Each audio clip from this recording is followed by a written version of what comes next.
Again, this is only a test.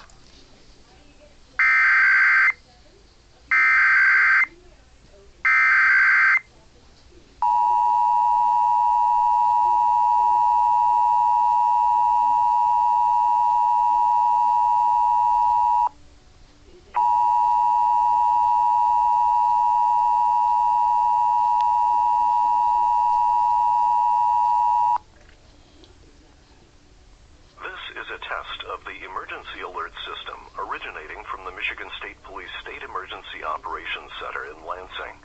If this had been an actual emergency, such as a tornado, toxic material release, nuclear plant incident, widespread phone or power outages, or other state or local emergency that affects safety, official messages would have followed the alert tone. This test is presented in conjunction with Michigan's Severe Weather Awareness Week, March 24th through the 30th.